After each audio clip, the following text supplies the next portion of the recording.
Okay, so I wanted to revisit this idea because we have indeed spoken about Mattias Ekholm before on the channel. He's been a guy who's been in the Predators system for a long time, and he's always been a fairly consistent and capable NHL player. He's got a contract that takes him until 2022 with a 3.75 AAV, and as a guy who has exhibited the amount of success that he has as a puck-moving defenseman with size and gifted two-way ability, he's a guy that a lot of people are asking, okay, would the Nashville Predators go out there and trade this guy because they might be so close to entering that rebuild status? They kind of need to rebound here. So, in our previous video, we spoke about Mattias Ekholm and some teams that were reportedly going after him. The Bruins, the Jets, the Montreal Canadiens, and the Philadelphia Flyers. Well, today I wanted to focus on the Canadiens, and a lot of this, if you're wondering, does indeed have to do with the fact that the Canadiens had their games this week postponed, because that in itself, in my opinion, is a really big little shift that I think could have a lot more implications towards how things could go than not. So what we're talking about here is Mattias Ekholm, the Canadiens, whether or not they're going for him, and if so, the price, because we have ourselves a few sources from NHL insiders that honestly kind of do spark up that conversation a little bit more. So our first source is the recent 31 Thoughts article published by Elliotte Friedman yesterday. Could the Predators move Ryan Ellis instead of Mattias Ekholm? Yeah, I know. The headline and the first little write-up there goes over a completely different idea from Mattias Ekholm, but disregarding that, Mattias Ekholm has still been a guy who has been in the trade rumor sphere, and that is something that everybody and their mother seems to be aware of. If you scroll down in the recent article and you go over to thought number 8, it reads this: there aren't a lot of GMs buying what Marc Bergevin is selling about staying out of any trade deadline frenzy. He's not really wired that way, and other GMs believe that Bergevin has made a push for Ekholm. We will see. Now that first part of the thought over here, GMs are not buying what Bergevin is selling about staying out of a trade deadline frenzy. That's really interesting because we did have Marc Bergevin have some comments earlier in the month, I believe, talking about how the Canadiens, they don't really have too much cap space. They're in a spot where they like the team. We'll see if they go out there and make some moves, but the overarching vibe is that the Canadiens might just not do anything because they're kind of handcuffed here. Well, according to Elliotte Friedman, it appears that other GMs might be thinking, yeah, right, Mark. You're totally gonna do something. Because you're Marc Bergevin. You always get involved in these kind of things. And to be fair, they're kind of right.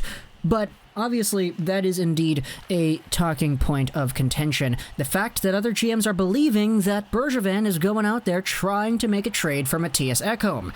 In fact, what exactly would that price be? Well, we have some more insider information that might say what that is. Let's go over onto TSN because on their yesterday edition of Insider Trading, we had ourselves what was an update from Darren Dreger as to what the asking price is for Ekholm. Take a look at this tweet over here from NHL Watcher. This is what Dreger said on the show. He reports that the ask for Mattias Ekholm was a first-round pick and an elite-level prospect. But now, it's a first-round pick, an elite-level prospect, and another piece. He didn't specify what that could be exactly. And some people are going out there talking about this and saying, whoa, they increased the price because no one was paying what they originally wanted. Habs Chronicle, by the way, great Twitter follow. Go ahead, check them out if you like Habs stuff. And so, thinking about it like this, where you have an idea that the Predators are asking for a first-round pick, which the Canadiens, they kind of do have. They have a full assortment of draft picks for this year's draft and next year's draft, plus a whole bunch of other seconds, thirds, fourths, and fifths in this year.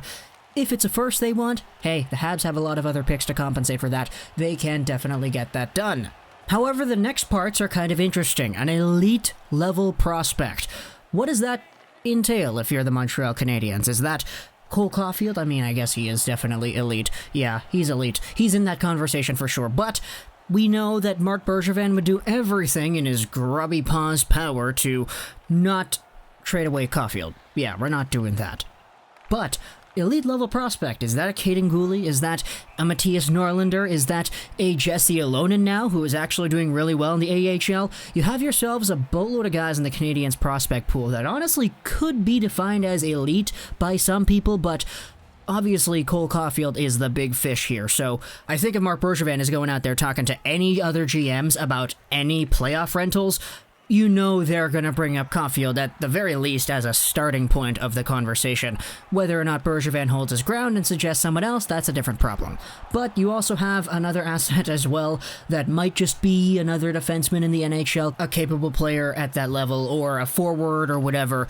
Really depends. Could be a young guy. Just another NHL piece who is below 25 who might be able to help out the Predators going into the long-term future. Because obviously Nashville's in a position where they kind of want to get younger. They have that elite number one starting goaltender to be in Yaroslav Askarov. They have themselves the nice young guys they took recently. I'm a big fan of Philip Tomasino. I like Eli Tovanen. I like a lot of the guys here. It's just they're not there yet. They're doing pretty terribly this year. So trading away those assets you have that might be able to get you some value back in some young guys might be pretty good, especially Mattias Ekholm. The fact that he's making 3.75 AAV, that's a crazy good bargain for a guy who provides so much on the ice like he does. It's just, if you're talking about Montreal specifically, things get a lot more interesting when you consider how exactly this team is going about things. I saw this discussed on the subreddit, but if you're gonna go out there as Marc Bergevin and start making trades, especially with American teams, for American team players, this is the best week to do that. Not the trade deadline, now. Because with the Canadiens having their schedule postponed for the week and having a lot of these games scheduled later on, it gives so much opportunity to have the effects of a potential quarantine severely minimized. Because if you're Montreal, you're trading for a player in America, they're going to come over here, they're going to quarantine for 2 weeks, and then they're going to have to wait a little bit more, I think. And then after all that stuff, they will finally start to suit up for you and play hockey games. That would be a terrible situation if you make a trade for Mattias Ekholm and you send away at the very least one capable NHL roster player and you're in a tight playoff race. What happens if you send away, I don't know, some mid-tier guy like Arturi Lehkonen, for example, and you take him out of the lineup and you get Ekholm, but you're waiting a few weeks for him to get into your lineup while you're in there fighting the good fight against other Canadian teams to potentially make the playoffs. You don't have Lehkonen and you don't have Ekholm either. This could be the week that we should, in theory, have ourselves things to be done if Marc Bergevin wants to actually go out there and make a trade or two, because losing out on a week's worth of not playing, which is what the Canadiens would have done anyway, plus the extra week or two, the overall damage would be severely limited because you wouldn't miss as many games. So that's kind of why I decided to make this video, you know, because we're actually here talking about some interesting stuff that actually did come out yesterday. I mean, Friedman's article was released yesterday, so was the insider trading video where Darren Dreger laid out the Ekholm price. But of course, because Friedman mentioned Ekholm as well, I wanted to bring it up here and just gauge some interest here. If you're thinking about Mattias Ekholm and you're the Montreal Canadiens, would you do something like a first Mattias Norlinder and, I don't know, that Arturi Lehkonen we just talked about? Honestly, that's a pretty steep price. But the ends, you could say, justify the means, because Mattias Ekholm, I mean, he's a left-handed defenseman. He plays on that side. He is better than Ben Sherratt. He is better than Joel Edmondson. He is better than Brett Kulak. He is better than Victor Mete. He is probably better than Alexander Romanov. So that's an upgrade. It would take a first, a few other things and all that, but would you sacrifice that for a chance to significantly upgrade this decor for this year and next year at a pretty cheap amount of money? So, I don't know. Depends on the prospect. I think for the picks, it's kind of fine because the Montreal Canadiens have a lot of picks and they've already made some really good selections over the past. So, the pick, honestly, I'm personally kind of detached from that. It's just whichever prospect and whichever other piece there are included in the trade.